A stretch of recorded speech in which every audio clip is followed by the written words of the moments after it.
आज इस वीडियो के माध्यम से हम स्टार्ट करेंगे क्लास 12 का एक बहुत ही प्यारा टॉपिक, छोटा सा टॉपिक, कॉम्पोजिशन ऑफ फंक्शंस। ठीक है।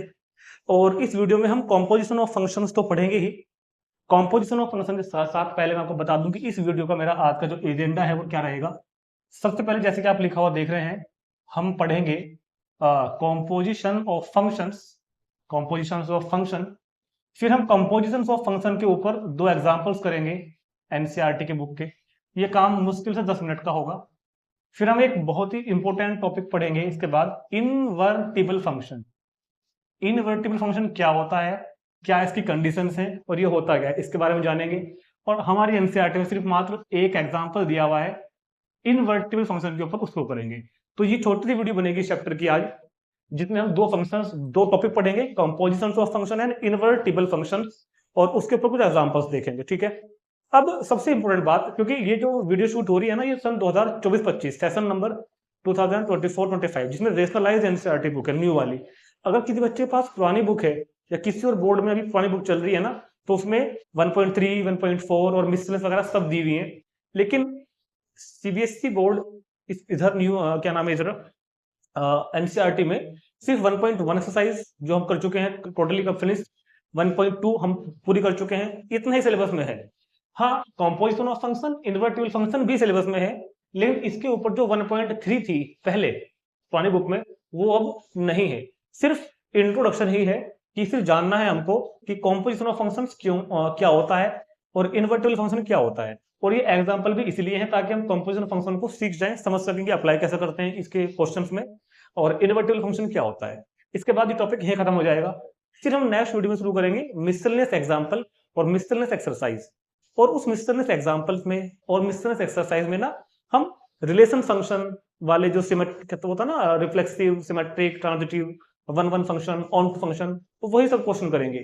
इसका क्वेश्चन हमको मिसलेनियस में नहीं मिलेगा। मतलब ये टॉपिक इस वीडियो में शुरू होगा और इस वीडियो में ही खत्म हो जाएगा। समझ में आ गई होगी बात। तो हमारे सिलेबस में 1.1 कंप्लीट है, 1.2 कंप्लीट है, ये टॉपिक भी हमारे सिलेबस में है, क्वेश्चन इसका आ सकता है, ये बात ध्यान रखें। तो उसके बाद फिर हम करेंगे मिसलेनियस एक्सरसाइज और उसके एग्जांपल्स। ठीक। अब बात यहाँ पर ये आती है कि सर जब ये चीज जो है कॉम्पोजिशन ऑफ फंक्शन और इनवर्टिबल फंक्शन के ऊपर पहले एक्सरसाइज थी 1.3, पूरी एक्सरसाइज थी 15-20 क्वेश्चन की, तो क्यों हटा दी? और जब उसको हटाई तो ये क्यों नहीं हटाया? तो देखो इसका रीजन क्या है। हमको मेन जो नॉलेज यहाँ पर प्राप्त करनी है ना, हमको पढ़ना तो है इनवर्टिबल फंक्शन, लेकिन इनवर्टिबल फंक्शन को पढ़ने से पहले हमको कंपोजिशन ऑफ फंक्शन पता होना चाहिए। जब हम कंपोजिशन ऑफ फंक्शंस को अच्छी तरह जान लेंगे तो ही हम जान पाएंगे इनवर्टिबल फंक्शन। और इनवर्टिबल फंक्शन हमको क्यों पढ़ना है? क्योंकि हम जो सेकंड चैप्टर करेंगे ना, आईटीएफ बोलते हैं जिसको, inverse trigonometric function. Inverse trigonometric function की चैप्टर नंबर 2 की शुरुआत ही इनवर्टिबल फंक्शन से होगी। तो इसलिए हम इनवर्टिबल फंक्शन को पढ़ेंगे, इसलिए ये इसका इंट्रोडक्शन सीबीएसई ने अपने सिलेबस से नहीं रिमूव किया। समझ में आ गई होगी बात। तो शुरू करते हैं कॉम्पोजिशन ऑफ फंक्शन टॉपिक को। देखो कॉम्पोजिशन ऑफ फंक्शन क्या होता है, यहां पर मैं ये बात बता दूं, कॉम्पोजिशन ऑफ फंक्शन ना मतलब दो फंक्शन, एक फंक्शन एफ है, एक फंक्शन जी है, या फिर दो से ज्यादा फंक्शन, एच भी ले लो, एक और ले लो, 2, 3, 4, 5, कितने भी फंक्शंस का कॉम्पोजिशन हो सकता है। देखो कॉम्पोजिशन मतलब एक तरह से क्या कहते हैं, कॉम्बिनेशन, कंपोज कर दिया, बना, मिला दिया, जोड़ दिया। ठीक है। तो ये जरूरी नहीं है कि हम दो फंक्शंस को ही कंपोज करेंगे, दो फंक्शंस का ही कंपोजिशन निकाल लेंगे, हम 3 का भी निकाल सकते हैं, हम 4 का भी निकाल सकते हैं। लेकिन फिलहाल अपने इस स्टैंडर्ड पर, 12th लेवल पर, हम सिर्फ दो फंक्शंस के कंपोजिशन के बारे में बात करेंगे। ठीक है। तो कंपोजिशन ऑफ फंक्शन को बताऊं मैं आपको, इससे पहले इससे मैं इसकी आपको डेफिनेशन लिखवाऊं, तो एक सिंपल सी लैंग्वेज में एक एग्जांपल में पहले मैं आपको कुछ समझाता हूं कि आखिर होता क्या है, फिर मैं इसकी आपको बुक की डेफिनेशन वगैरह समझाऊंगा। ठीक है। तो सबसे पहले बात करते हैं कंपोजिशन ऑफ फंक्शन के लिए। हम लोग कंसीडर ए फंक्शन, कंसीडर करते हैं कुछ फंक्शन को। ठीक है। देखो कॉम्पोजिशन ऑफ फंक्शन मतलब हम कम से कम 2, 3, 4 फंक्शन के बारे में यहाँ पर बात करेंगे। तो कॉम्पोजिशन ऑफ फंक्शन क्या है, माना कोई फंक्शन मैंने f x is equal to x square है and g x is equal to sine x है। ये दो फंक्शन है अलग अलग, अभी ये अलग अलग है। अब मैं इन दोनों को कंपोज करके एक नया फंक्शन बनाना चाहता हूं, इनको मिला के आपस में शामिल रूप से। तो सुनो मेरी बात, कंपोजिशन ऑफ फंक्शन को रिप्रेजेंट करते हैं, एफ और जी के कंपोजिशन को डिनोट करते हैं ऐसे FOG लिखकर, FOG लिखकर। और ये एक नया फंक्शन होता है, इसको ऑपरेट किस पर करेंगे हम, एक्स पर। जैसे कि लिखा है ना fx function of x, gx function of x, ऐसे ही f और g का कंपोजिशन भी एक फंक्शन होगा। और f और g का कंपोजिशन जो होगा इसको हम डिफाइन करते हैं f ऑफ gx से, f ऑफ gx से। ठीक, अब मेरी बात को ध्यान से सुनना, बहुत ध्यान से। अगर ऐसे ही g कंपोजिशन f भी हम कर सकते हैं, g और f का कंपोजिशन, तो g और f के कंपोजिशन को किससे डिनोट करते हैं, GOF लिखकर। और इसका फॉर्मूला होता है फाइंड करने का G ऑफ fx। ठीक, धीरे धीरे समझ में आएंगी बातें, एकदम से ये मत समझना कि सारी बातें एक बार में ही समझ में आ जाएंगी। सुनो मेरी बात, बहुत ध्यान सुनो। हम कह रहे हैं कंपोजिशन ऑफ फंक्शन, तो दो फंक्शंस के कंपोजिशन को डिनोट किससे करते हैं, FOG से। अब इसको पढ़ने का तरीका, हाउ टू रीड दिस, सुनो मेरी बात। ये एक्चुअल में डिनोट किसको कर रहा है, ये डिनोट कर रहा है F एंड G के कंपोजिशन को। ये चीज लिखी हुई है ना, ये किसके लिए नोटेशन यूज हो रही है, FOGX किसको डिनोट कर रहा है, FOG के कंपोजिशन को। सिमिलरली GOF किसको डिनोट कर रहा है, G और F के कंपोजिशन को। ठीक, अब मेरी बात को सुनो, इसको हम F एंड G के कंपोजिशन के रूप में जानते हैं। इसको पढ़ते हैं हम लोग FOGX लिखा है ना, तो हम इसको पढ़ सकते हैं FOGX। पढ़ते हैं वैसे ही लोग बात, FOGX पढ़ते हैं इसको हम, FOG FOG परफ्यूम, फोग वाला परफ्यूम, FOGX। तो इसको हम क्या पढ़ सकते हैं, FOGX। मैं आपको हिंदी में लिख के दिखाऊं तो इसको हम पढ़ेंगे FOGX। ऐसी GOF को हम क्या पढ़ सकते हैं, ऐसे ही GOF को हम क्या पढ़ सकते हैं, GOFX। शॉर्ट में देखो, F कंपोजिशन G पढ़ना थोड़ा लंबा पड़ता है ना, इस वजह से लोगों ने बनाई हुई है बोलने की शॉर्ट ट्रिक्स कि भैया F कंपोजिशन G पढ़ने में थोड़ा दिक्कत लगेगी तो फोग पढ़ लेते हैं इसको, जनरल प्रैक्टिस जब करते हैं तब। दूसरा, कुछ लोग इसको ऐसे ही पढ़ते हैं F ऑफ GX। क्या पढ़ते हैं इसको, F ऑफ GX। और इस वालों क्या पढ़ते हैं, G ऑफ FX। आपको जैसे मन करे वैसे पढ़ना, जैसे आपको मन करे वैसे पढ़ना। ठीक, फिलहाल मैं आपको उसकी बेसिक बातें बता रहा हूं, इसको फिगर में, इसकी डोमेन रेंज के बारे में सब बातें करेंगे अभी आगे आगे। तो समझ में आया ना कि अगर FOGX लिखा हुआ है तो FOGX नोट करता है F और G का कंपोजिशन, और इसको हम कैसे लिखते हैं, F ऑफ GX। GOFX क्या होगा, G ऑफ FX। ठीक है, अब मेरी बात को बहुत ध्यान से सुनना। जैसे कि सपोज करो, एक मिनट के लिए यहां आ जाओ, मान लो मैं आपसे कह रहा हूं कि fx इज इक्वल टू है 2x, और मैंने कहा कि f4 बताओ, तो कैसे बताते हैं, ये वैल्यू जो है ना, ये पुट कर देते हैं हम इसकी जगह, ऐसे तो करते हैं ना। ऐसे ही अगर f ऑफ gx मेरे को बताना है, तो f gx की वैल्यू क्या लिखी हुई, वहां देखो gx की वैल्यू क्या लिखी हुई है, sin x। समझ में आया कुछ, नहीं समझ में आया, ये क्या कर दिया, अरे भाई f FOGX का फॉर्मूला बताया ना मैंने, f ऑफ gx, और f जो gx है, तो gx की वैल्यू क्या लिखी हुई है, sin x। अब जैसे कि fx equal to x square है, तो f sin x कितना होगा भाई, अगर मैं आपसे कहूं कि f3 कितना होगा, f3, तो f3 होगा 3 स्क्वायर। मैं कहता हूं कि f9 कितना होगा, f9 कितना होगा, 9 स्क्वायर। मैं कहता हूं कि f तोता कितना होगा, तो f तोता कितना होगा, तोता स्क्वायर। तो ऐसे ही f sin x कितना होगा, sin x का स्क्वायर। f sin x कितना होगा, sin x का स्क्वायर। और sin x के स्क्वायर को हम कैसे लिख देते हैं, sin स्क्वायर x। तो कुल मिलाकर fx और gx का जो कॉम्पोजिशन है वो क्या बन गया, sin स्क्वायर x। दोबारा देखते हैं एक बार हो भाई, फॉर्मूला मैंने बताया f ऑफ gx, f अपनी जगह, gx की वैल्यू क्या रख दी मैंने, sin x। तो fx equal to x square है, तो f sin x कितना होगा, sin x का स्क्वायर। तो मतलब ये क्वाड्रेटिक फंक्शन है, ये साइन फंक्शन है। क्वाड्रेटिक फंक्शन और साइन फंक्शन का कॉम्बिनेशन, कॉम्पोजिशन क्या बना, sin स्क्वायर x। ठीक, सिमिलरली हम बात करते हैं गोफ के बारे में।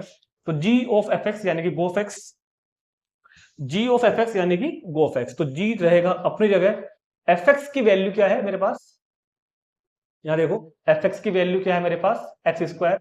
और जब gx sin x के बराबर है तो gx स्क्वायर क्या होगा भाई, ये x है तो यहां x लिखा हुआ है। जब हम x स्क्वायर की बात करेंगे तो ये बन जाएगा sin x square, sin x square. ठीक है ना। तो इस तरह हम इनकी वैल्यू फाइंड करते हैं। अभी मैंने आपको बहुत ही बेसिक नॉलेज बताई है, मैं आपको मैथमेटिकली जो बुक में जो डेफिनेशन है वहां पर नहीं लेके गया। फिलहाल मैंने आपको कॉम्पोजिशन होता क्या है एक छोटे से एग्जांपल में बताया कि दो फंक्शंस को कंबाइंड कर दिया, मिला दिया, जोड़ा नहीं, फंक्शन को हमने वो था अलजेब्रा फंक्शन जो हमने पहले पढ़ा था। ये अलजेब्रा फंक्शन नहीं पढ़ रहे हैं हम, फंक्शन को कंपोज कर दिया। तो एफ कंपोजिशन जी एफ को इस तरह डिफाइन करते हैं, जी कंपोजिशन एफ को हम लोग इस तरह डिफाइन करते हैं। ठीक, अब बात करते हैं इस चीज को थोड़ा सा। अब मैं आपको इतना नोट कर लेंगे, एक फिगर बनाऊंगा, फिगर में कुछ बातें समझाता हूँ, ये सारी बातें, और इसकी डेफिनेशन भी लिखते हैं बुक में से एक बार। ठीक है, तो जरा ये इतना इतना जरूर आप लोग एक बार नोट कर लेंगे। चलो जी, ठीक है। अब इतने के बाद अब थोड़ा सा चीजों को मैथमेटिकली फील करने की कोशिश करते हैं, थोड़ा सा मैथमेटिकली चीजों को फील करने की कोशिश करते हैं। तो सबसे पहले इस चीज को कभी थोड़ा सा भी ऊपर ही रखूं, इसको भी आप ऊपर ही रहने दो। सबसे पहले हम लोग बात करेंगे डेफिनेशन की, कि आखिर इसकी डेफिनेशन क्या है। ठीक, तो अगर हम इसकी डेफिनेशन की बात करें तो हमने कहा भैया लेट एफ एक फंक्शन है A to B and g एक फंक्शन है B to C. Let f A to B and g B to B, B to functions B to functions, then composition, then composition, then composition of f and g, then composition of f and g denoted by गोफ। और ये गोफ किससे किस पे operate हो जाएगा, ए से सी पे। अभी समझाऊंगा सारी बातें। एफ मैपिंग होगी ए से बी पर, जी मैपिंग होगी बी से सी पर। तो एफ और जी का कंपोजिशन क्या होगा, गोफ, जिसको हम लोग डिनोट, जो गोफ होगा और जो ए से सी पर होगा। ठीक है, given by given by given by गोफ एक्स। गोफ एक्स की वैल्यू क्या होगी, जी कंपोजिशन, जी कंपोजिशन एफ एक्स, यानी कि जी ऑफ एफ एक्स। तो लेट एफ एक फंक्शन है सेट ए से बी पर, जी एक दूसरा फंक्शन है सेट बी से सी पर, B to functions, then composition of f and g denoted by gof A to सी। और जो कि डिनोट कितना हो, किससे करेंगे हम लोग, गोफ एक्स से। Gof x is equal to g f x. अब बात को जरा थोड़ा समझते हैं, फिगर में आ जाओ। ये कोई सेट है अपना ए, बहुत ध्यान सुनना बातों को। ये कोई सेट दूसरा हो गया बी, और ये भैया कोई सेट हो गया सी। ए से बी पे हमने क्या फंक्शन बताया था, एफ।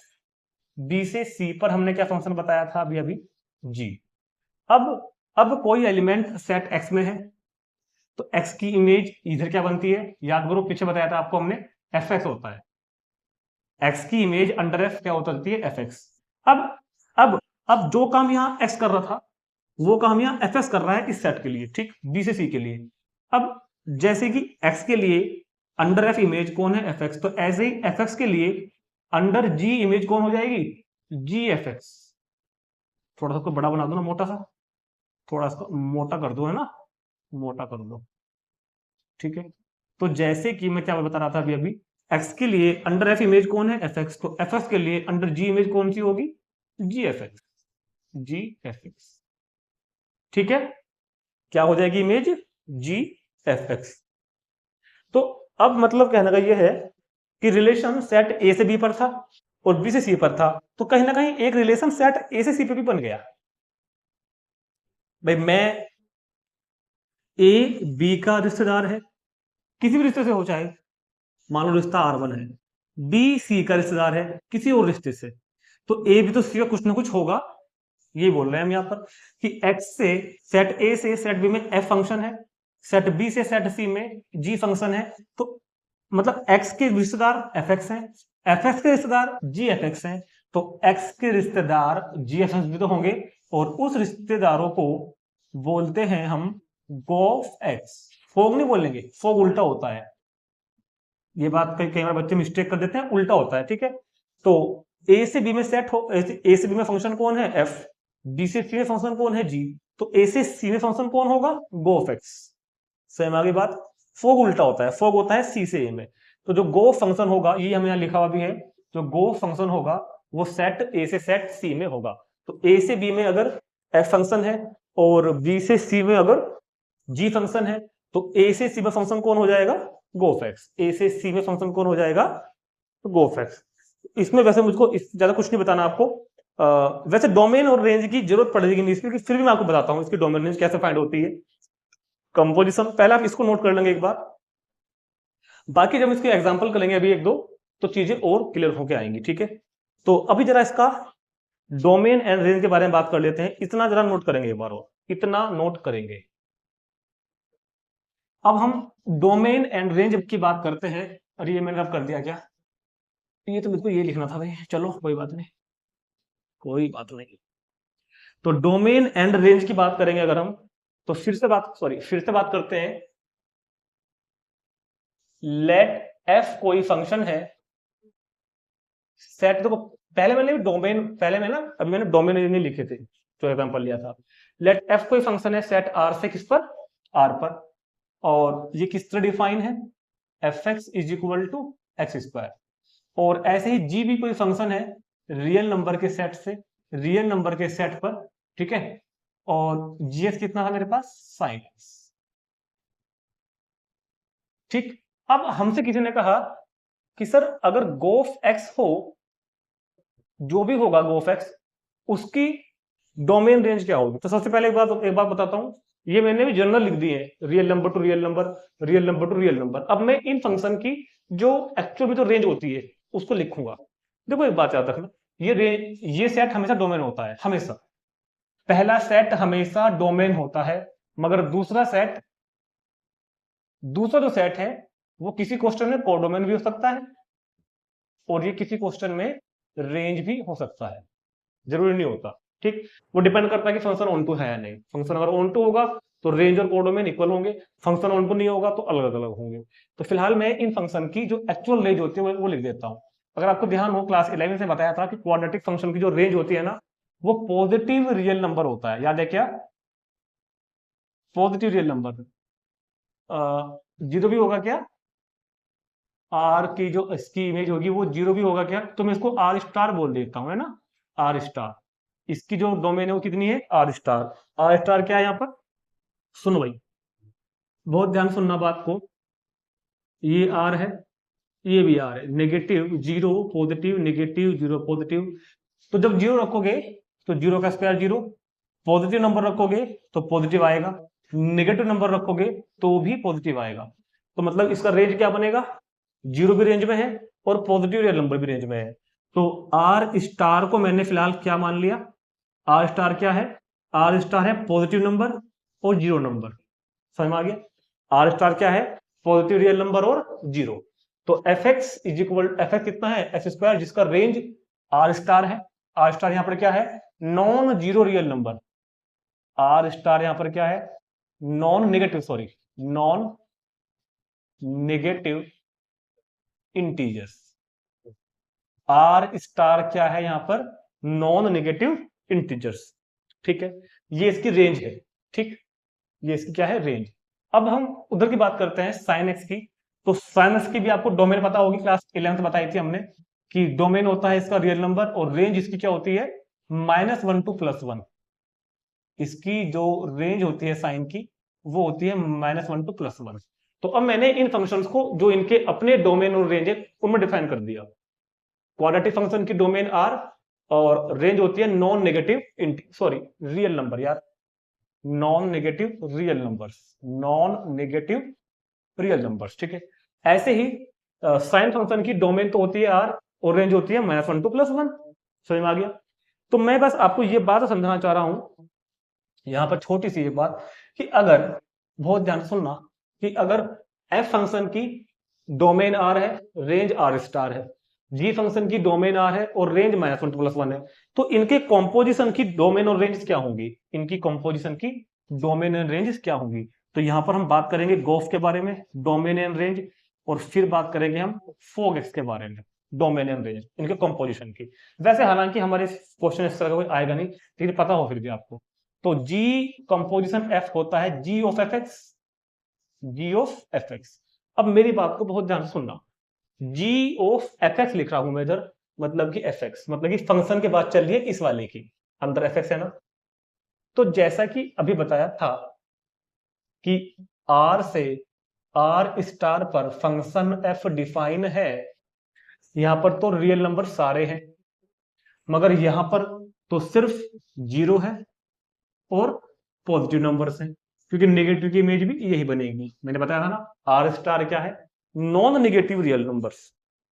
तो मतलब कहने का ये हुआ कि जी एफ एक्स, तो जो अभी पीछे परिभाषा बताई थी, तो जी एफ एक्स, क्या कहा मैंने, जी एफ एक्स, तो जो जी एफ एक्स होगा, एफ एक्स की वैल्यू, भाई ये अगर एक्स है तो इधर जो वैल्यूज आएंगी वो क्या कहलाएंगी, एफ एक्स।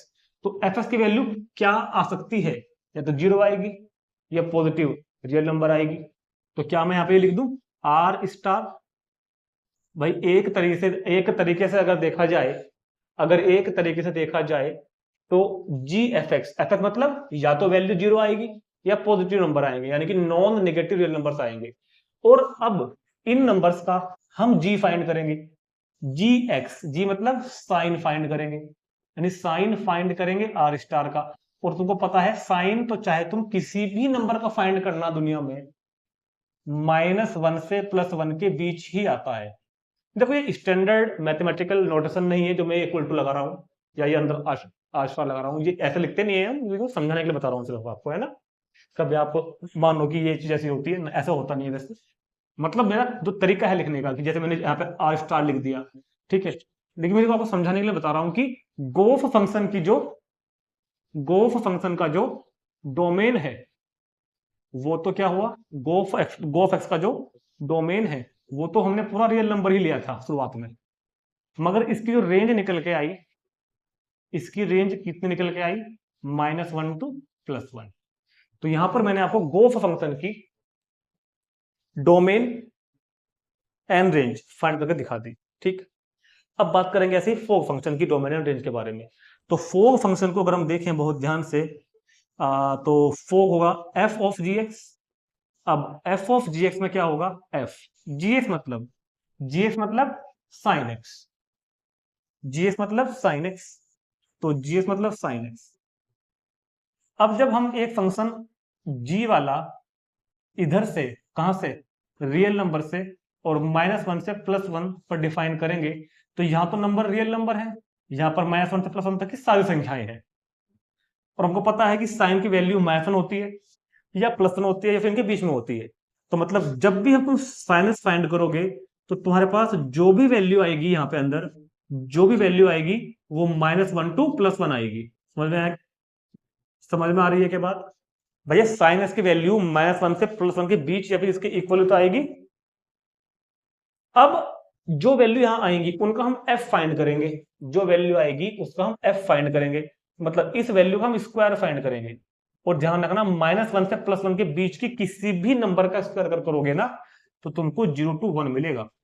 देख लो भाई, अगर तुम -1 से लेके 1 तक की किसी भी नंबर का स्क्वायर करते हो तो नेगेटिव तो आएंगी नहीं ना, जीरो आएंगी या पॉजिटिव आएंगी। तो स्क्वायर करने पर क्या बन जाएगा, 0 टू 1, 0 टू 1 मतलब 0 टू 1 का क्लोज्ड इंटरवल, ठीक है। तो फोग का जो डोमेन हुआ, फोग का जो डोमेन हुआ वो तो रियल नंबर ही था, क्योंकि हमने सारे रियल नंबर हम इसमें रख सकते हैं। मगर जो फोग की रेंज निकल के आई, रेंज वो कितनी आई, 0 टू 1। फोग की रेंज कितनी निकल के आई, 0 टू 1।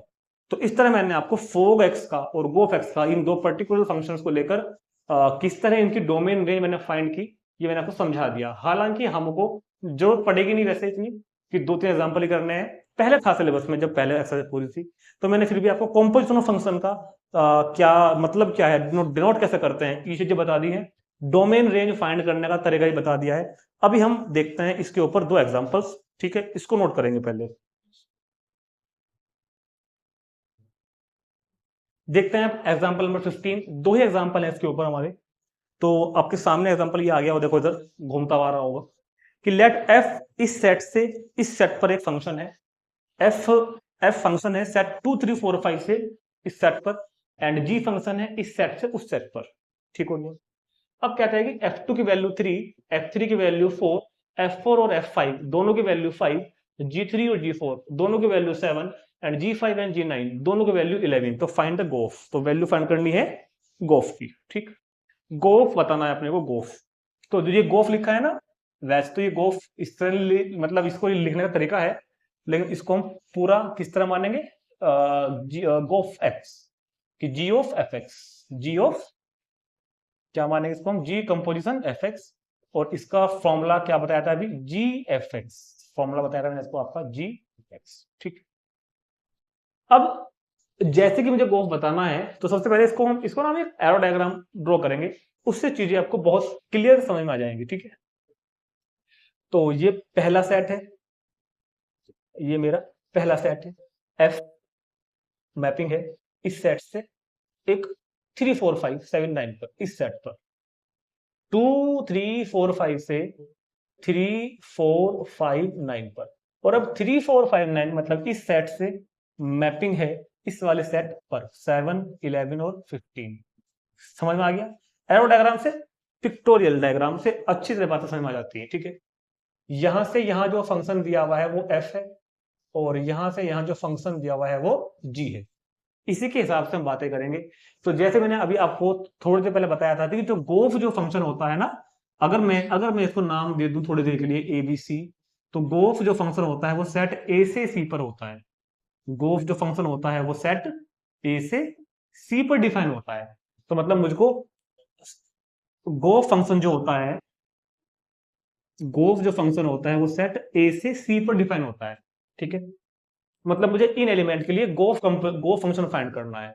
तो अल्टीमेटली अगर मैं कहूं आपसे शॉर्टकट में, तो मेरे को गोफ फाइंड करना है 2 का, गोफ फाइंड करना है 3 का, गोफ ऑफ 4 एंड गोफ ऑफ 5। ये तो फाइंड करना है ना भाई। गोफ जो फंक्शन होगा वो सेट ए से सेट सी पर डिफाइन होगा। जी एफ एक्स के अकॉर्डिंग गोफ ऑफ 2 को हम डिफाइन कर सकते हैं जी एफ 2, इसको हम लिख सकते हैं जी एफ 3, इसको हम लिख सकते हैं जी एफ 4, इसको हम लिख सकते हैं जी एफ 5। ठीक हो गया, बहुत इजी क्वेश्चन है यार। F2 की वैल्यू क्या है, F2 की वैल्यू 3। देखो G अपनी जगह है, इस वाले F2 की जगह मैं 3 रख रहा हूं, G3। ऐसे ही GF3, F3 की जगह मैं 4 रख रहा हूं। ऐसे ही GF4, F4 की जगह 5, और GF5, F5 की जगह भी 5 रख दिया। अब इनको फाइंड करते हैं। G3 की वैल्यू 7, G4 की वैल्यू भी 7, G5 की वैल्यू 11 और G9 की वैल्यू 11। ठीक है, तो मेरा काम तो गया हो, आंसर सवाल का आ गया कि गोफ जो होगा वो क्या होगा। 2 की इमेज कौन है, 7, गोफ के अंदर 2 की इमेज 7, 2 7, 3 की इमेज 7, 3 7, 4 की इमेज 11, 4 की इमेज 11, और 5 की इमेज 11। तो गोफ के अंदर हमने फाइंड कर दिया सेट, फंक्शन गोफ मेरा फाइंड हो गया है, आंसर ये आ गया फाइनली। आपको ये कर सकते हैं। हाँ, इसका क्या रूल यूज है, इसका यूज कुछ नहीं था, मैंने सिर्फ आपको क्लियर दिखाने के लिए बातें समझाई थी। अगर मैं इस चीज को आपको यहाँ पर दिखाऊं डायग्राम में ड्रॉ करके तो भी समझ सकते हैं हम। ये कह रहा है कि G2 बराबर 3, तो एफ के अंदर 2 की इमेज 3, एफ के अंदर 3 की इमेज 4, एफ के अंदर 4 की इमेज 5, और 5 की इमेज भी 5, 5 की इमेज भी 5। ठीक है, अब G के अंदर आ जाओ। G3 is equal to 7, G3 is equal to 7, G4 is equal to 7, G5 is equal to 11, और G9 भी 11। ठीक, तो मतलब क्या हुआ, 2 की इमेज 3 और फिर उसके बाद 7, तो 2 का रिलेटिव कौन हुआ, 7, 2 का 7, 3 की 4 और 4 की 7, तो 3 का डायरेक्ट रिश्तेदार कौन बन गया, 7, 3 7, 4 की 5 और 5 की 11, तो मतलब 4 की इमेज 11, 5 की 5 और फिर 11, तो 5 की 11। ठीक, तो ये पूरा सॉल्यूशन हो गया। इस तरह से इसको हम करेंगे। तो नोट कर लेंगे इसको भी और देखते हैं नेक्स्ट एग्जांपल 16। तो 16 में कह रहा है कि फाइंड गोफ एंड फोग। फाइंड करना है गोफ एक्स एंड फाइंड करना है fog x if f function है सेट आर से आर पर, जी भी फंक्शन है सेट आर से आर पर, एफ एक्स डिफाइन है cos x and g x define है 3x का स्क्वायर। और फिर शो करना है gof is not equal to fog, gof fog के इक्वल नहीं है। तो गोफ एक्स हम कैसे फाइंड करेंगे? गोफ एक्स का फॉर्मूला जी एफ एक्स, जी एफ एक्स, ठीक है। और फोग एक्स को हम कैसे फाइंड करेंगे? F G x, F G x. तो जी तो रहेगा अपनी जगह, ये जो एफ एक्स है ना, इस एफ एक्स की वैल्यू क्या पुट कर देंगे हम? एफ एक्स की वैल्यू हम क्या पुट कर देंगे इधर? कोस एक्स। जी अपनी जगह है, एफ एक्स क्या पुट कर देंगे? Cos x. G of cos x, जब g of x 3x square है तो जी ऑफ कोस एक्स कितना होगा? जी ऑफ कोस एक्स होगा 3 कोस एक्स का स्क्वायर। जब यहाँ x है तो 3x स्क्वायर आया, अगर कोस एक्स में वहां रखूंगा तो जी कोस एक्स बनेगा 3 कोस एक्स का स्क्वायर, और कोस एक्स का स्क्वायर क्या हो जाएगा? 3 इंटू कोस स्क्वायर एक्स, ठीक। अब देखते हैं fog f of g x. F तो अपनी जगह रहेगा, जी एक्स कितना है? जी एक्स की वैल्यू है 3x स्क्वायर। जहां जी एक्स था वहां पर हमने 3x स्क्वायर पुट कर दिया। अब जब एफ एक्स की वैल्यू cos x है तो एफ 3x स्क्वायर की वैल्यू क्या हो जाएगी?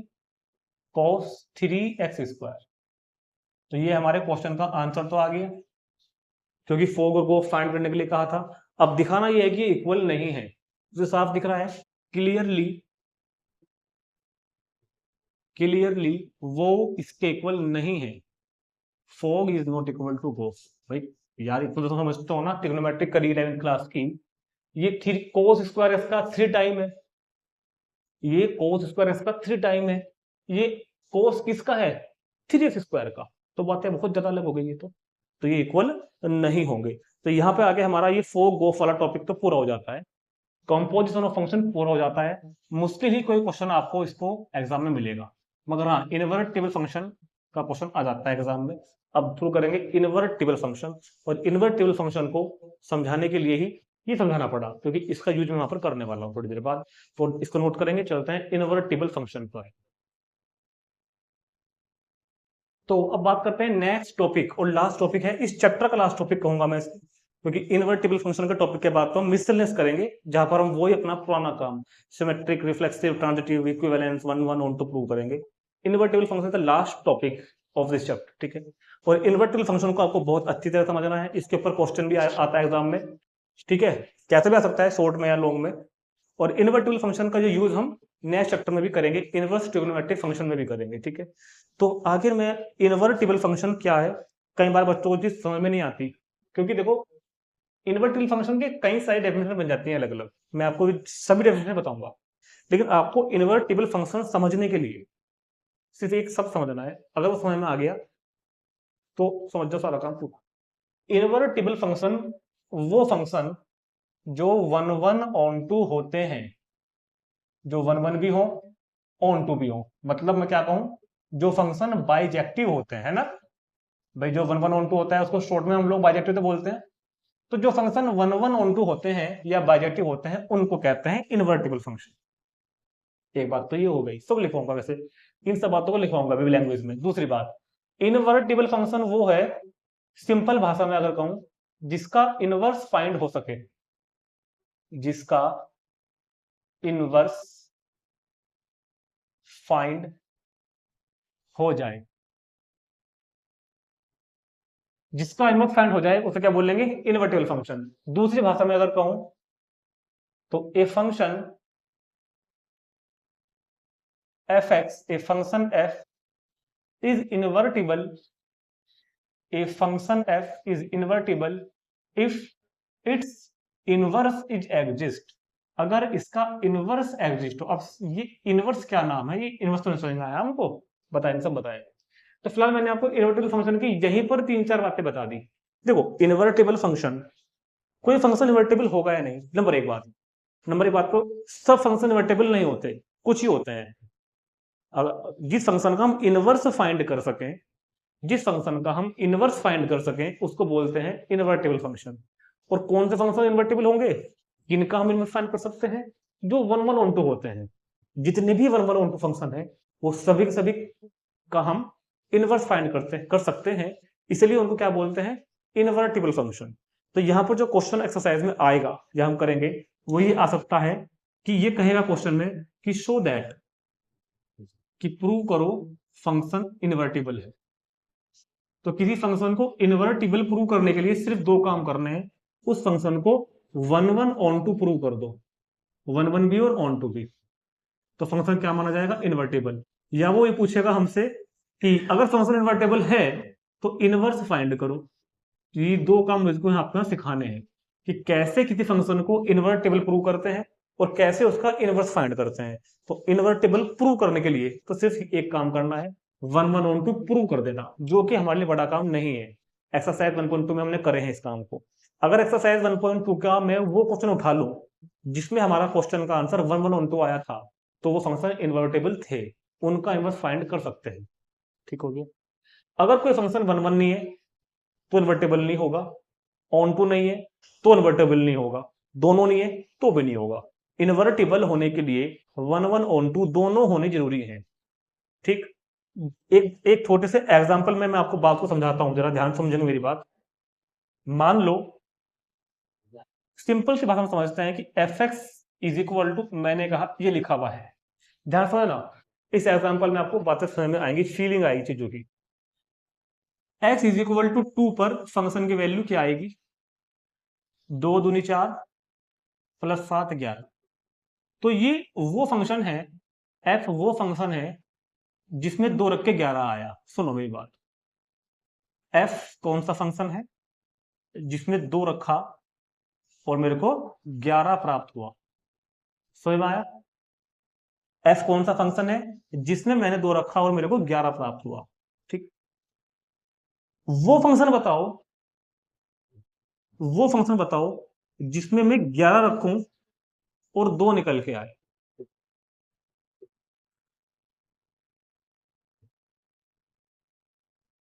जी, अगर f वो फंक्शन है जिसमें मैं 2 रखूं तो 11 निकल के आया, वो फंक्शन बताओ जिसमें मैं 11 रखूं तो 2 निकल के आए। अगर हमने वो फंक्शन बता दिया तो इस फंक्शन को, इस फंक्शन का इनवर्टेबल फंक्शन कहेंगे। सिंपल सी बात ये है। ठीक, समझ में आ गया होगा कुछ? तो कुछ आया दिमाग के अंदर। अगर f x is equal to 2x plus 7 है तो 2 रखने पर 11 मिल रहा है ना, 2 बराबर 11। क्या इस दुनिया में कोई ऐसा फंक्शन है कि मैं उसमें 11 रखूं और 2 आ जाए निकल के? तो अगर हाँ है, अगर हमने वो फाइंड कर लिया तो हम बोलेंगे कि हाँ एफ एक्स इन्वर्टेबल है। और इसका इनवर्स कौन है? जी, जैसे कि, क्योंकि देखो मेरे को प्रैक्टिस है, मैं आपको अभी बता दूंगा कि ये फंक्शन,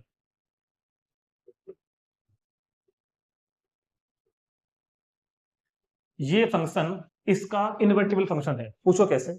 मैं इसमें 11 रखता हूं, मैं इसमें 11 रखता हूं और देखो 2 आएगा। तो अगर F2 हमको 11 दे रहा है और G11 हमको 2 दे रहा है, F2 हमको 11 दे रहा है ना और G11 हमको 2 दे रहा है, तो इन दोनों को एक दूसरे का इनवर्स फंक्शन कहेंगे कि ये दोनों दूसरे के इनवर्स फंक्शन है। F का इनवर्स G है, G का इनवर्स F है। मतलब क्या है कहने का कि F एक इन्वर्टिबल फंक्शन है, इसका इनवर्स फाइंड हो सकता है। ठीक है, तो जो ये बातें मैंने आपको भी सब समझाई हैं, इसको जरा इतना नोट कर लेंगे एक बार। अब चलते हैं हम थोड़ा सा मैथमेटिकल बातों पर, मैथमेटिकली बातों पर। ठीक, देखो अभी मैंने आपको बुक वाली डेफिनेशन नहीं लिखवाई, मैं अभी आपको लिखवाऊंगा। वैसे बुक वाली डेफिनेशन भी मैं भी आपको लिखवाऊंगा। फिलहाल मोटी मोटी कुछ बातें एक बार रिपीट कर देता हूं। इन्वर्टिबल फंक्शन वो होते हैं जिनका इनवर्स फाइंड हो सकता हो, यानी कि जिनका इनवर्स इस दुनिया में एग्जिस्ट हो, जो मैंने अभी एग्जांपल लिया था। एफ का इनवर्स मैंने फाइंड कर दिया था ना, जी फाइंड कर दिया था ना, तो एफ यहाँ पर क्या था? Invertible function. सिर्फ वही फंक्शन इन्वर्टेबल होते हैं, मतलब उन्हीं का इनवर्स फाइंड कर सकते हैं जो 1 1 ऑन 2 होते हैं, उसके अलावा किसी का नहीं हो सकता। अब क्वेश्चन जो हम लोग करेंगे, सिर्फ एक एग्जांपल करेंगे हम, एक एग्जांपल है, तो उस एग्जांपल में या तो चेक करने के लिए आएगा कि चेक करो कि इन्वर्टेबल है या नहीं, या शो करने के लिए आएगा कि शो करो कि इन्वर्टेबल है।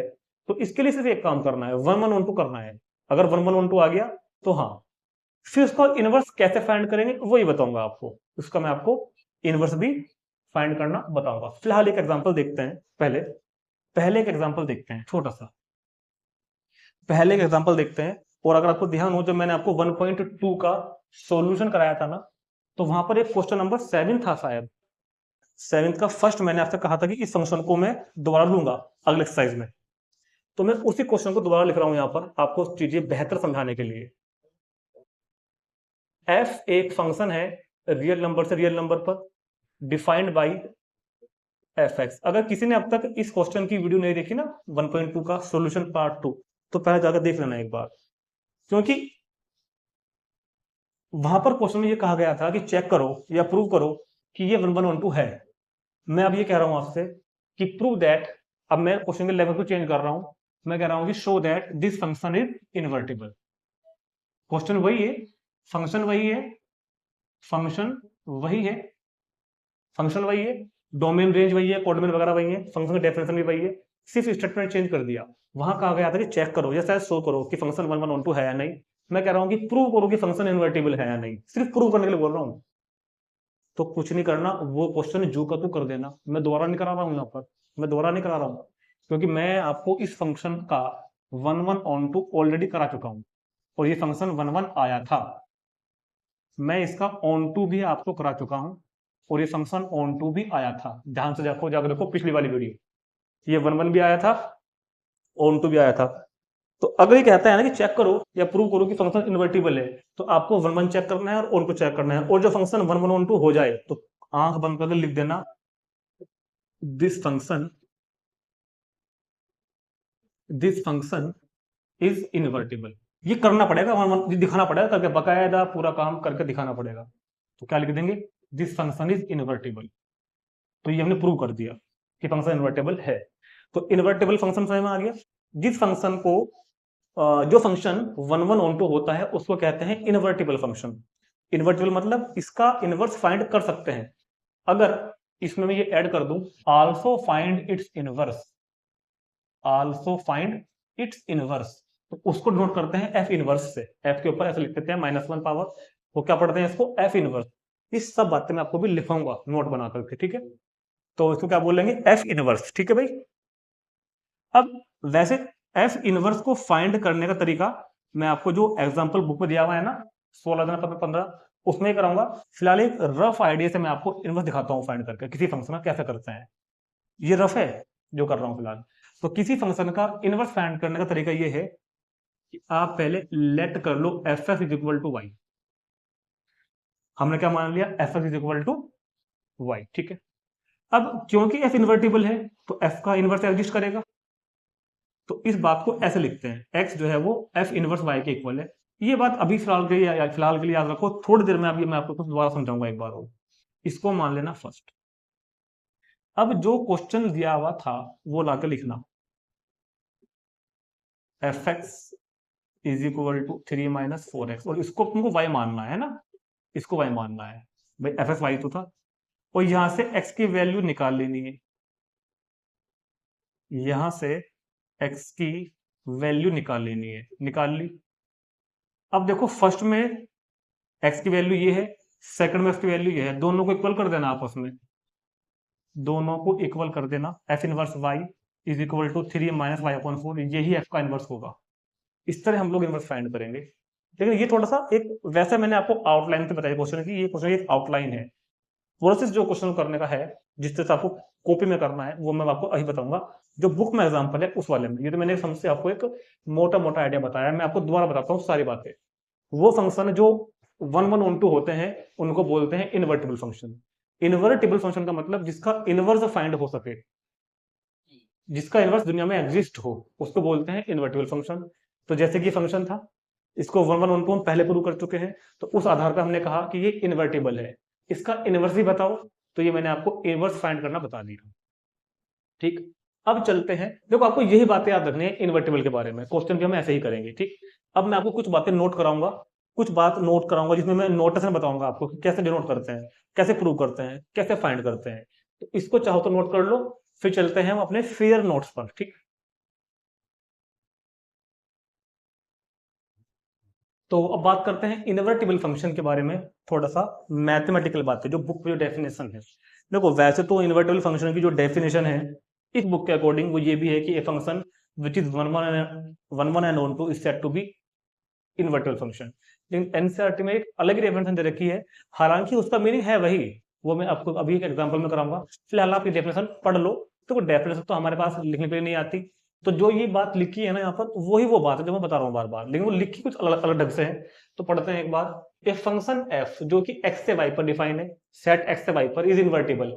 एक फंक्शन एफ इन्वर्टिबल होगा if there exist a function, अगर एक फंक्शन एग्जिस्ट करे जी, अगर एक दूसरा फंक्शन एग्जिस्ट करे जी जो y से f में डिफाइन होगा, such that go of x is equal to x and fork y is equal to y, then we say that f is invertible and g is inverse of f, यानी कि g is equal to f inverse। क्या मतलब है? थोड़ा confusion आ गया होगा कि sir अभी तो कुछ और बताया था, अब कुछ और बता दिया। समझाएंगे, सारी बातें समझाएंगे, अभी रुक जाओ, दोबारा देखते हैं। ए फंक्शन f जो सेट x से y में डिफाइंड है, सुनो, सेट x से y में एक फंक्शन डिफाइन है, ये इधर x है, ये इधर y है, इज इन्वर्टिबल, ये इन्वर्टिबल होगा अगर देयर एग्जिस्ट एक फंक्शन और हो, अगर यहाँ पर एक फंक्शन और हो, ये तो कौन सा फंक्शन था f, अब एक फंक्शन और हो जो y से x में होगा जिसको हम g बोलेंगे, एक फंक्शन और हो, जो मैंने अभी आपको थोड़ी देर पहले एग्जांपल बताया था ना, उसमें मैंने पहले आपको fx बताया था, फिर मैंने इसको f इनवर्स आपको निकाल के दिखाया था, है ना। तो इस f इनवर्स को वो यहाँ पर g बोल रहा है कि एक फंक्शन और ऐसा एग्जिस्ट हो जो y से x में डिफाइन हो और इस तरीके से हो कि g of x is equal to x के हो, यानी कि g कंपोजिशन fx तो x के इक्वल हो और f कंपोजिशन gy y के इक्वल हो, तो हम कहते हैं कि f इज इन्वर्टिबल, तो f इन्वर्टिबल होगा और g f का इनवर्स होगा, और इस बात को कैसे लिखते हैं, g is equal to f inverse से। एंड पढ़ते कैसे, रीड एज f इनवर्स, इसको हम लोग क्या पढ़ेंगे, f इनवर्स पढ़ेंगे, और क्या पढ़ेंगे, इसको हम इनवर्स ऑफ f, इसको हम क्या पढ़ेंगे, इसको हम क्या पढ़ेंगे, इनवर्स ऑफ f। तो कुल मिला के डेफिनेशन वही रहेगी पहले वाली, जो function one one onto होते हैं उसको बोलते हैं इन्वर्टिबल फंक्शन। तो ये एक तरीके से एनसीईआरटी के हिसाब से नए डेफिनेशन है, जिसको आप एक बार पढ़ लो बस, इसको आपको ज्यादा समझने की जरूरत नहीं है। फिर भी मैं अभी एक एग्जाम्पल कराऊंगा, ये वाला जो बुक में है उसमें मैं आपको इन बातों को क्लियर कर दूंगा, ठीक। अब जरा कुछ बातें समझते हैं आगे की, जो मेन पॉइंट है, ताकि आपको कभी कोई दिक्कत ना आए। नंबर एक, जरूरी नहीं है कि सब फंक्शन का इनवर्स हो, जरूरी नहीं है कि सब फंक्शन का इनवर्स हो, उन्हीं फंक्शन का इनवर्स होता है जो वन वन ऑन टू होते हैं, उन्हीं फंक्शन का इनवर्स एग्जिस्ट करता है जो function one one onto होते हैं। अगला क्या है कि f is invertible, f invertible होगा if and only if f is one one onto, मतलब अगर f इन्वर्टिबल है तो मतलब f one one onto होगा, और अगर f one one onto है तो f इन्वर्टिबल होगा। सबसे इंपॉर्टेंट बात, फंक्शन का डोमेन अगर f इन्वर्टिबल है तो f का डोमेन इक्वल होता है f इनवर्स की रेंज के, मतलब f का डोमेन अपने इनवर्स की रेंज के बराबर होता है, domain of f range of f inverse, और range of f is equal to domain of f inverse, ठीक है।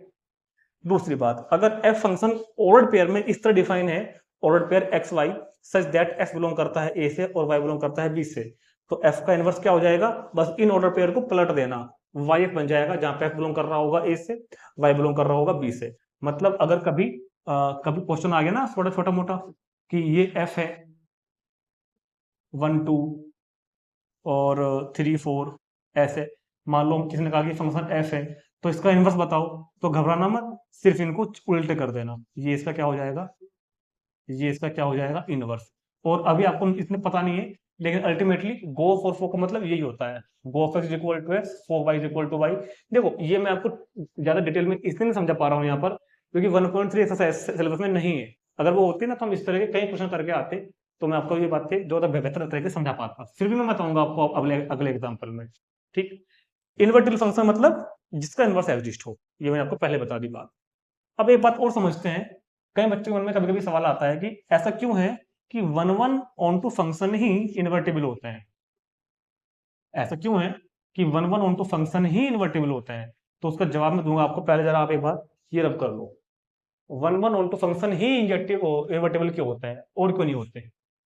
तो कई बार क्वेश्चन पूछ भी लेते हैं, जहां पर मैथ्स का वाइवा होता है ना कई बार, तो मैथ के वाइवा में कई बार क्वेश्चन आ जाता है कि अगर पूछता है कि भैया इन्वर्टिबल फंक्शन कौन से होते हैं, तो बच्चा बोलेगा one one onto, sir जो function one one onto है वो इन्वर्टेबल होते हैं। एग्जाम्पल कहेगा क्यों भाई ऐसा क्या हुआ कि जो फंक्शन 1 1 1 2 नहीं है वो इन्वर्टेबल नहीं होंगे, ठीक है ना। तो उसका जवाब उसको आप ये देंगे, सुनो मेरी बात को बहुत ध्यान सुनना।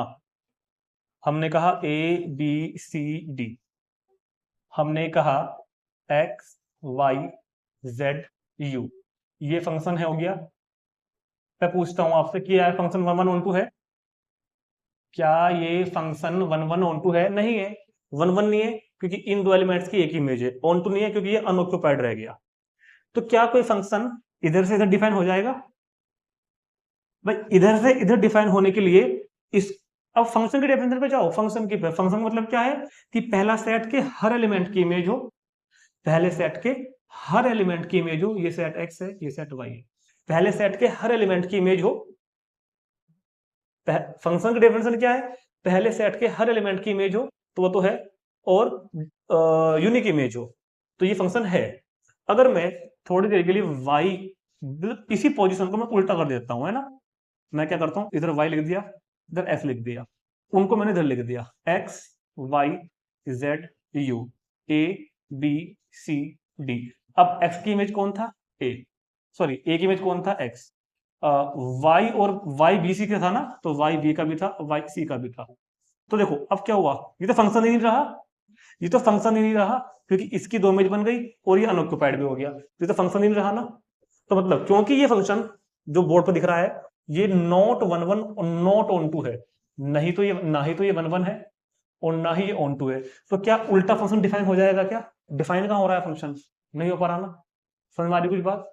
भाई इसको 1 1 ऑन टू, अगर एक फंक्शन मुझको इसी सेट पर इधर से इधर दिखाना हो, इधर से इधर अगर दिखाना हो, तो इस वाले को भी तो फंक्शन की डेफिनेशन को फुलफिल करना पड़ेगा। और फंक्शन की डेफिनेशन में क्या होती है क्लास 11th वाली, कि इधर के हर एलिमेंट की इमेज हो और एक एलिमेंट की एक इमेज हो, ठीक। अब वहीं वहीं अगर मैं इसको ए बी सी डी, वहीं अगर मैं इसको a b c d x y z u ऐसा कर देता कि ए के लिए वाई, बी के लिए एक्स, सी के लिए, तो ये अब 1 1 ऑन टू है। देखो ये 1 1 ऑन टू है। तो अब अगर मैं इधर से इधर डिफाइन करूं, ये एफ है, एफ इधर से इधर डिफाइन है ना, एक्स से वाई पे। अगर मैं इधर से इधर एक फंक्शन जी डिफाइन करूं, तो क्या फंक्शन जी डिफाइन हो जाएगा? देखते हैं। उधर कौन है? एक्स वाई जेड यू, और इधर कौन है? ए बी सी डी। ए का स्टार कौन है? वाई, एक्स का बी, जेड का डी और यू का सी। तो बन गया ना फंक्शन ये। तो मतलब मैंने जी डिफाइन कर दिया, तो वो तो लिखा हुआ है ऊपर, ऊपर ये लिखा हुआ है, अगर आप पढ़ो बहुत ध्यान से समझो, अगर a function f x to y is invertible, ये इनवर्टेबल कब होगा? If there exist a function g इस तरह से होगी, g of f is equal to x and fog of y is equal to y. हाँ, गो फोग में अभी दिक्कत आ रही होगी, वो मैं आपको बताऊंगा अभी अपने अगले एग्जांपल में। तो फंक्शन का 1 1 ऑन टू होना क्यों जरूरी है? इन्वर्टेबल होने के लिए फंक्शन का 1 1 ऑन टू होना क्यों जरूरी है, ये मैंने आपको बात समझा दी, ठीक। तो इसको नोट करेंगे तुरंत। देखते हैं इसका एकमात्र लास्ट एग्जाम्पल, और उसी में मैं आपको ये गो फोग वाला डाउट भी दूर कर दूंगा। चलते हैं एग्जाम्पल पर। अब देखते हैं 17th एग्जाम्पल, लास्ट एग्जाम्पल होगा जिसमें हम वन फंक्शन इन्वर्टिबल है क्या। अच्छा पढ़ते हैं एक बार, पहले पढ़ लेते हैं एक बार, है ना। तो अच्छा ये नई बुक के हिसाब से 17 है, अगर किसी के पास पुरानी बुक है तो उसमें एग्जाम्पल नंबर 23 है। कह रहा है कि एफ फंक्शन है सेट एन से वाई पर, be defined as f x equal to 4x+3 where Y ये सेट है, वाई सेट ये है। तो for some f belongs to N so that f is invertible and find the inverse. तो prove करना है कि ये जो एफ है ये इन्वर्टिबल है, मतलब इन्वर्टिबल है का मतलब इसको 1 1 ऑन टू प्रूव कर देना, और फिर इसका इनवर्स भी फाइंड करेंगे, ठीक। अब यहाँ पर सबसे बड़ी प्रॉब्लम ये है कि कुछ बच्चों को तो ये चीज पढ़े ही नहीं जाती कि ये लिखा हुआ क्या है। ये मैं आपको, ये मैं हकीकत बता रहा हूँ, बहुत से बच्चों को ये पढ़ना भी नहीं आता कि मतलब क्या है इस बात का। देखो कुछ मतलब सिंपल सा है, एफ एक सेट है जो एन से वाई पर डिफाइन है, एन इसका डोमेन है, वाई सेट इस फंक्शन का रेंज या कोडोमेन कोई एक हो सकता है। F x is equal to 4x+3 ये डेफिनेशन है, और जो ये वाई वाला सेट है ना वो एक्चुअल में ये दिया हुआ है, जो वाई सेट है वो एक्चुअल में ये दिया हुआ है। वाई क्या सेट है? वाई वो सेट है, वाई के अंदर वो एलिमेंट बिलोंग करेंगे जो नेचुरल नंबर होंगे। इस वाई के अंदर वो एलिमेंट बिलोंग करेंगे जो नेचुरल नंबर होंगे, और इस रिलेशन से प्राप्त होंगे, मतलब इसी से जो प्राप्त होंगे। तो अल्टीमेटली इसने इससे इससे फाइंड होने वाले नंबर ही दिए हुए हैं खाली। इसमें अगर 1 रखोगे ना तो 4, इसमें अगर 1 रखोगे तो कितना आएगा 7, 2 रखोगे तो कितना आएगा 11, 3 रखोगे तो कितना आएगा 15। तो जो ये इधर निकल के आएंगे, देखो इधर तो हम क्या रख रहे हैं n के नंबर, इधर तो मैं क्या रख रहा हूँ n, इधर तो निकल के आ रहे हैं इस रिलेशन से, वो ही y है। मतलब कुल मिला के ये एक तरीके से आपको कोडोमेन दिया हुआ है डायरेक्ट। ये एक तरीके से उसने आपको इस सवाल में कोडोमेन डायरेक्ट दे दिया है। ये आपको कोडोमेन उसने सॉरी ये कोडोमेन कह रहा हूं, ये उसने आपको रेंज दे दिया डायरेक्ट कि वही एलिमेंट y में है जो इस रिलेशन से निकल के आएंगे और इमेज बनेंगे। ठीक है, तो अगर देखा जाए इसका मतलब तो फंक्शन आपका ऑन टू हो गया, क्योंकि है ही वही एलिमेंट जो निकल के आएंगे, बाकी तो है ही नहीं। तो फंक्शन आपका ऑन टू हो गया।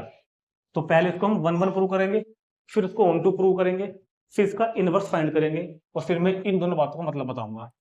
तो सबसे पहले 1 1 करने के लिए वही वाला पुराना काम जो हम 1.2 में करते थे। 1.2 में हम क्या करते थे? 1.2 में हम करते थे let x1 x2 belongs to domain such that fx1 is equal to fx2, यही करते थे ना। अब क्योंकि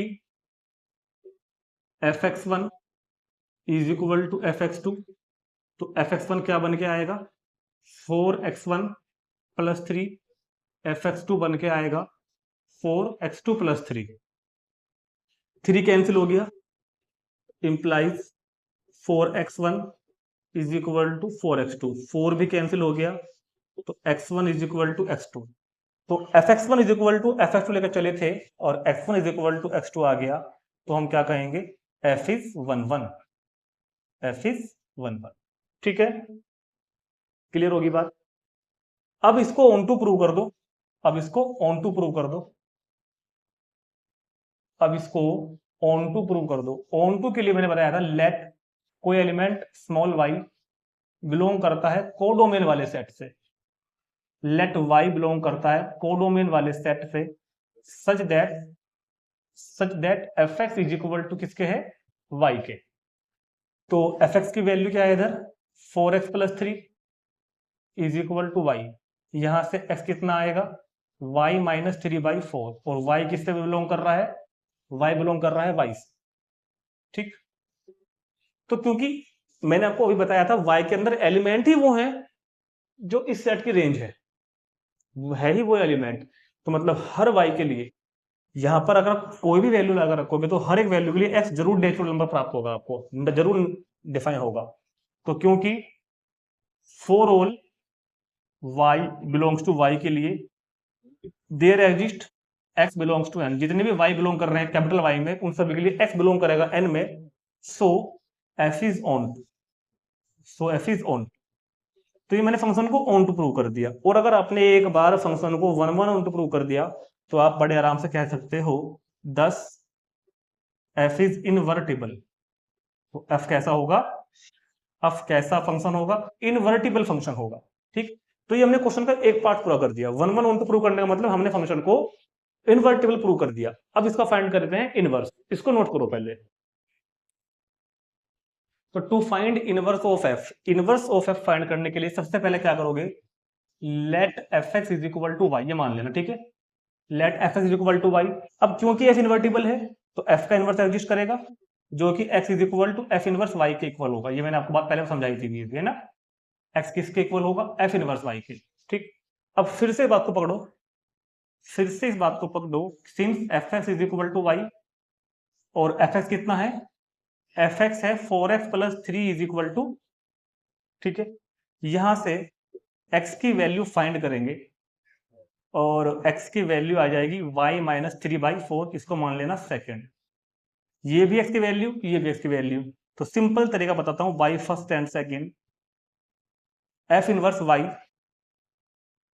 कितना हो जाएगा y माइनस 3/4, मतलब इनवर्स ऑफ f, मतलब inverse of f, inverse of f जिसको हम g से डिफाइन कर रहे हैं, g से डिनोट कर रहे हैं, sorry, g y is equal to क्या बोला जाएगा y माइनस 3/4, y माइनस 3/4। तो इस तरह हम इस फंक्शन का इनवर्स फाइंड करेंगे।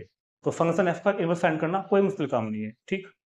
अब आपको इन्वर्टिबल प्रूव करना आ गया, इन्वर्टिबल का मतलब समझ में आ गया, बस डाउट रह गया तो फिर से ये दोनों g of x is equal to 4y।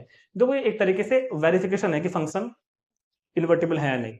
अभी मैं आपको इस क्वेश्चन में गो ऑफ एक्स की वैल्यू एक्स लगा दिखा दूंगा, 4y की वैल्यू y लगा दिखा दूंगा, तो ये प्रूव हो जाएगा कि हाँ अगर हम गो ऑफ एक्स को x ला दें और 4y को y ला दें तो भी फंक्शन इन्वर्टिबल कहा जाता है। और ये क्वेश्चन का एक पार्ट भी है, ये काम आपको करना भी है क्वेश्चन में, ठीक है। मतलब इतना करने के बाद ये भी कर देना। अब जरा हम गो ऑफ एक्स फाइंड करते हैं, गो ऑफ एक्स।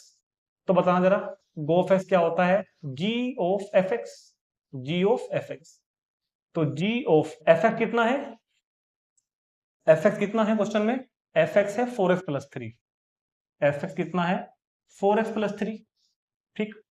अब जी फंक्शन क्या आया है, जी फंक्शन आया है y माइनस 3/4, मतलब जब यहाँ पे y है ना तो जी वाई की वैल्यू क्या है y माइनस 3/4। तो जी 4x प्लस 3 की वैल्यू क्या होगी, जहां भाई जब ये जी वाई है, अगर जी 2 निकालना हो तो यहाँ 2 भर देंगे, जी 10 निकालना हो तो यहाँ 10 भर देंगे। मुझको जी 4x प्लस 3 निकालना है तो मैं यहाँ भर दूंगा 4x प्लस 3। तो y की जगह क्या भर दिया मैंने 4x plus 3 minus 3 upon 4, 3 3 cancel, 4 से 4 कैंसिल, देखो x आ गया। तो गो ऑफ एक्स की वैल्यू x आ गई, गो ऑफ एक्स की वैल्यू x आ गई। अब चलते हैं fog y, fog of y, इसका मतलब होता है f कंपोजिशन जी वाई, f कंपोजिशन जी वाई, मतलब f कंपोजिशन जी वाई, जी वाई कितना है ये रहा।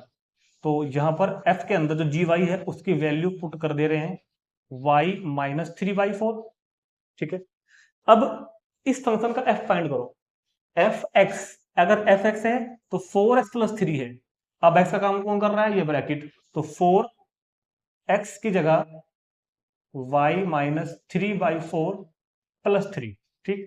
4 से 4 कैंसिल, तो y माइनस 3 प्लस 3 से 3 कैंसिल, तो y आ गया।